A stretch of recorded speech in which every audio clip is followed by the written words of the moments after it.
You ripped a man away from this society, and you took a devoted son and brother, a proud and caring father, a loving husband-to-be, a loyal friend, a proud public servant, and a police officer.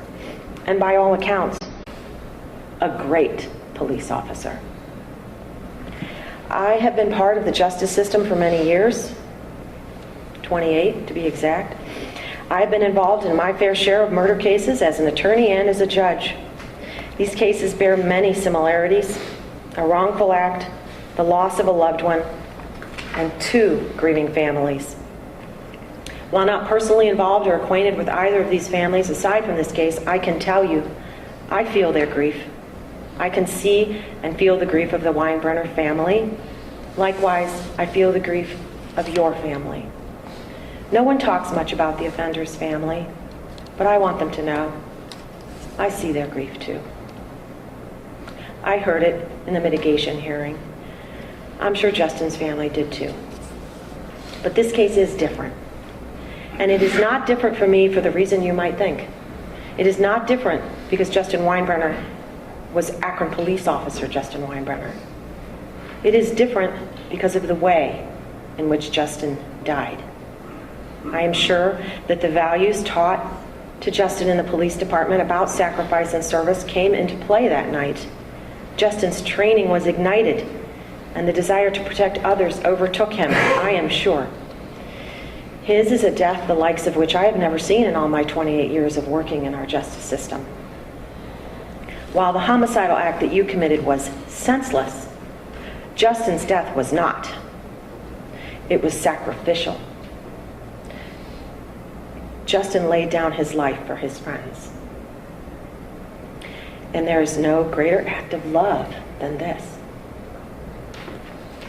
Justin saved lives, and it needs to be said, David Eisel, you saved lives too. For doing this, Justin paid the highest price, but based on everything I have learned and heard about him, there's no question that if he were put in the exact same situation again, he would not hesitate. He would do it again. Mr. Ivery, you have made many mistakes in your life, but you have done some good things. You've also been given many chances. I'm aware of the full nature of those chances. I run a reentry court, and I know you were in one. You have the support of a loving family, and by all accounts, 2 wonderful sons. So much to live for. But you didn't appreciate it. You chose to let a petty disagreement brought on by your own behavior ruin your future. You wreaked havoc and chaos when you marched back into that bar, believing yourself to be insulted and disrespected. What a woefully tragic decision you made that night. Tragic for Justin and tragic for your family. And while you stand here still drawing breath, justice demands that you never again breathe air as a free man. You will never again walk among us as a free man.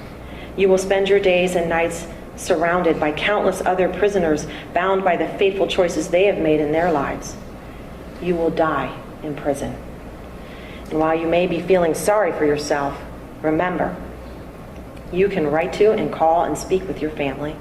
Justin's daughter, Charlie, will never hear her daddy speak to her again.